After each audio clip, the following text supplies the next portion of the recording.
So there are several ways to cast on. And as you continue in your knitting journey, you will discover which ways to cast on work for you and work for the type of knitting you're doing. Now, I like the long tail cast on.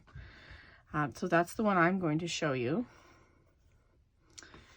And to do that, you first have to give yourself a long tail.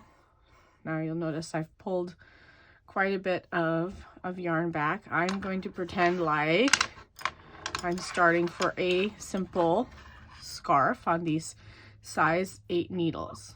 So once I have a quantity of yarn that, let's see, this is several times the length of the needle. Once I have one that's several times the length of the needle, I make a loop to begin. So slip knot, slip it on and adjust it. Now here's where some symbolism will help. So if you look at your hand, you're going to be focusing on this area of your hand for the tails to drop through, and then these fingers are going to be helping you hold it in place as you go. So first I pick up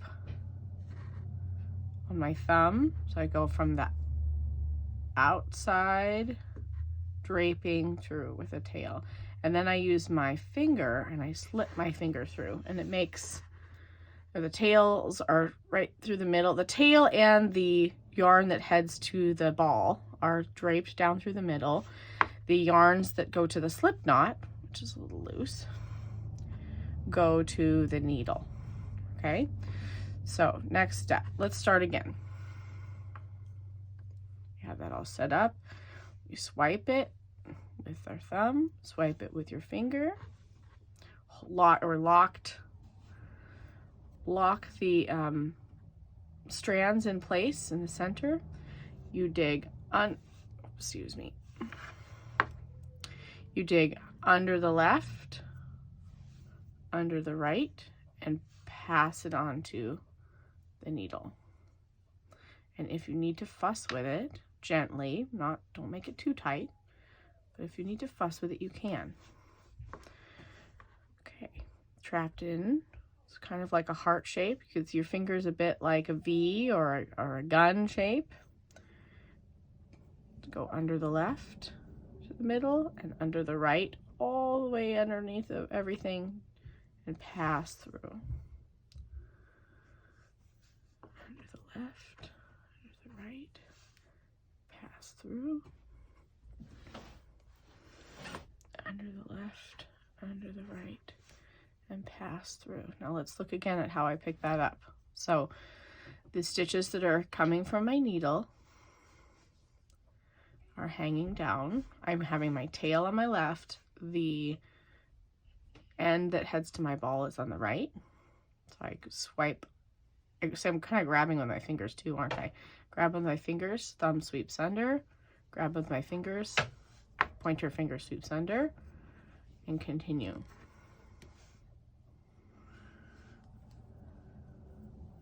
Now, once you get practice at this, you can kind of do it without dropping it completely.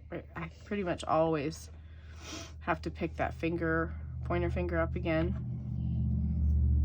But let's say you have one that doesn't look quite right. You just come over and fuss with it. If it's correct, you leave it on. If it's not correct, you can very carefully pull it off while leaving the previous stitches attached and begin again. When in doubt, pull it off. This is the very first stage of your knitting. It makes for a good warm-up if you haven't knit in a while, and this is often something that we forget if we don't do projects very often. So this is a good one to use as a warm-up. If you have, I have a little visitor over here. If you have a ball of yarn that's small, that's not going to be usable for a lot of projects left over from something, or even you find something at the thrift store that you want to practice with, you can use that and then just do this every time before you really start knitting. Practice your cast on at the beginning of each session, and then that will give you a bit of a warm up in your fingers, and it would help you build the muscle memory for that project. And so every once in a while I go back and check. Now if I'm doing this for a project, I am counting to know what I have, but you can always go back in and count. Let's see these. Make sure you get each one separately. So depending on the type of yarn you're using, you might have more trouble seeing the stitches. It's always a good idea to make sure that your needles, like if you were using dark yarn like this and you had red knitting needles, that would be a poor match because it's harder to see what's happening. This could be, if I had a darker needle, I would be able to see what's happening a little better. For example, if I used this needle, I would be able to see what's happening better. So you don't have to have more than one set of needles, but it often happens that you end up with more than one set of needles. So we could start with a slip knot. Let's see how this yarn looks on here. Just for beginner purposes, it's nice to know some of these tricks. So I'm casting on. What do we think? Is it a little easier to see? This is why it's so important to have good lighting. I think the bamboo is fine for me, but that low contrast is a little bit tougher. So that would be something to pay attention to, thinking about what kind of yarn you're typically knitting with and what kind of colors you like. When you're picking out needles, it might be helpful to have these,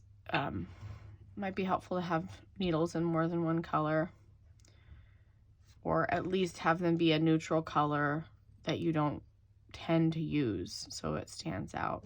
So it stands out a bit, this gray on the yellow, but it would be a lot tougher even if that was gray.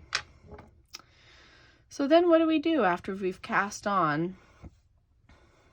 Well, I'm going to go ahead and finish casting on, and then I will make a separate video on that, on the first stage of picking up.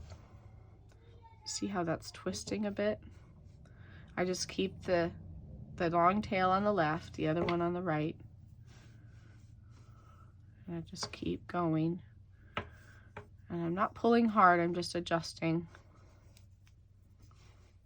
And you can, like I said, you can take your finger off and you can pull a little bit on these and adjust to your liking. But then remember, the left is the long tail.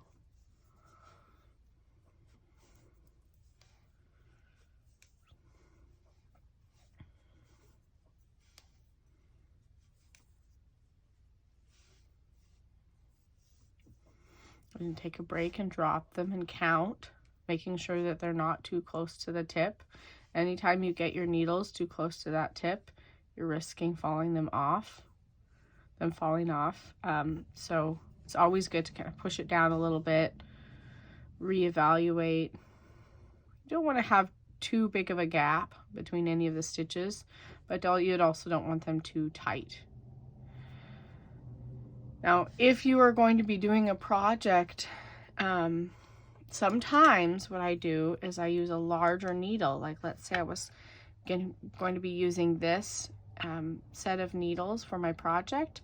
You can, especially if you tend to knit tightly, you can go up a size. This is actually a 10.5, which is a bit bigger than I would go up, but it would work.